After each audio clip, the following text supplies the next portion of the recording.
Baale galatoomi Elias. waan argatte beekuudhaan mootummaa galateeffachuudhaaf kan karaa nuu saaxile baale galatoomi Allahu Akbar naa jalaafi. Baaleen kottaa mootummaa galateeffannaa jetteen waan dalageeffadha. Kottaa mootummaa galateeffannaa waa afur gurguddaa waa waggaa dhibba kana jedhamne waa waggaa dhibba tokko 50 kana jedhamne bara shan keessa arganne kottaa sistimnaa jetteen waan baaleen. Nu waan beek nuti yeroo ammaa kana keessa musliimoota Itoophiyaa keessa jiraatu nuti nu jedhe musliimoota Itoophiyaa keessa. Maajatan Allah bariilee kan kunuunne. Eminaa Itoophiyaa yemmuu noor musliimoota ayyaannan Itoophiyaa musliimoota jiran. Alhamdulillah rabbil alamin. Nuti ummata kaleessa biyya ummanni gaafa warri Qureeshii bakka itti baqatu dhabe. Qureeshii mana keessaa ilmaan ofii adiitti lakkii. Ilmaan keessii biyya taasis anaaf hin mageenya ofitti qabee najjaajina galatoofadha.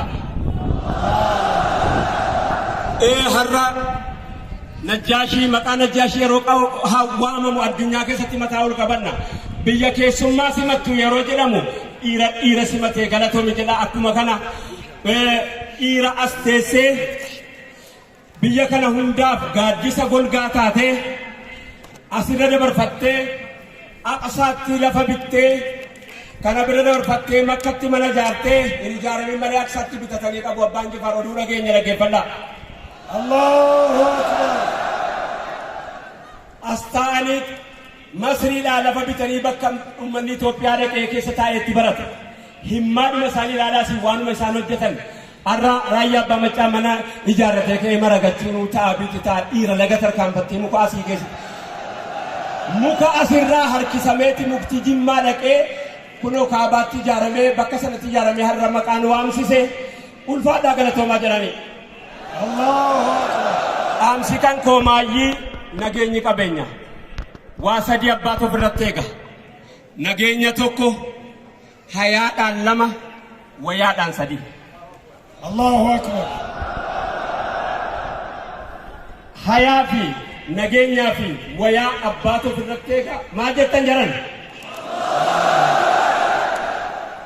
Waggaa lamman darbe Ramadaana guyyaa 10 Doktor Abiyyi kophaatti na waame. Har'aan isinitti madda. Ati dura waamammaa kuulaati. Dheengadeen ijoollee keenya walitti qabee itti mammaa keessanitti mammaa kaa gaaf tokko dhakaanii warri tabbarra jiranu kottaa jaran ajismiin xuratee qamaa cofnee raadha hin ariqannaa laga buune jedhe. Hin qamaa cofnee qamaa caannu qabee kottaa bishaaniin laga dhiqannaa jennaani jedhanii dhakaan wal gurratee ka'e galanii boo dhakaan wal gurratee qaama dhiqannaa qamaa cofnee wanni nuti ergaa as keenye qamaa cofnee hin jiru kottaa jedhanii wal waammatanii ilmaan gurratanii abbaan wal gurratanii dhaqanii laga dhaqanii yeroo dhaqanu bishaan daarii dhaabbatanii laga daarii yeroo gaanu dhiisaa jalame bishaan xuriin baasee jedhe tokko keessa waame maal attam silaa utuu silaa bishaan xurii baasa ta'e dhaqanii bishaan keessaa kunoo qamaacaa duwwaadha. Eeguma dhakaan bishaan keessaa qamaacaa duwwaa ta'e lakkisaa bishaan lagaa qamaacaan baasuu jennaan warri bishaan keessaa ol lallaban jara qaama dhiqachuu dhufteyyee dhaggeeffadhaa isinitti himnaa jedheen jennaan bishaan qamaacaa baasuu hin dinne nutu wal bira keenya malee walirraa hin riginii. Nutu walirraa hin riginii. Ramadaana guyyaa wahii asiritti bilbilee na waame ka'ee waa biraa tokko waa lama sadii qofitti naa dhaamee na gaggeesse kophaatti na waame waan ta'eef elaa ammattii kana yaada hirka achitti ol guddadhuudhaan jedhe gara olii sanatti harka isaa ka'e akkanatti godhee dhaabate isii kana qofa yaada hirka lakki kaffe bal'aan jedhe boo kaffe balbeeytanii achitti yaadama akkanatti yaadama adeemama dhuguma jedhe gibeetu asiin kaane mormoriin jiraatu mormoriin beektanii jedhan maal kan baasatan immoo jettanu sagalee ol guurratanii mormoriin beektanu gaafatam yaa mormor eenyu siin jedhe abbaay mormori mo abbay owan ume asbay jette iri dibetu asiyae mormorin tasise idesatu tiyae mormorin tasise gabbay tiyae mormorin tasise puno akka kana yoro walitti dabaramte ijo ummata affaari dhufe jira ijoollee booranaa dhufte jira ummata qabeenaa keessaa dhufe jira guraageetu as jira silxeetu as jira naannoo adda addaa keessaa dhufnee jirra kunno galata rabbii walitti qabanne Itoophiyaa jechuu kan biraati ma kanuma miti kan biraati jaran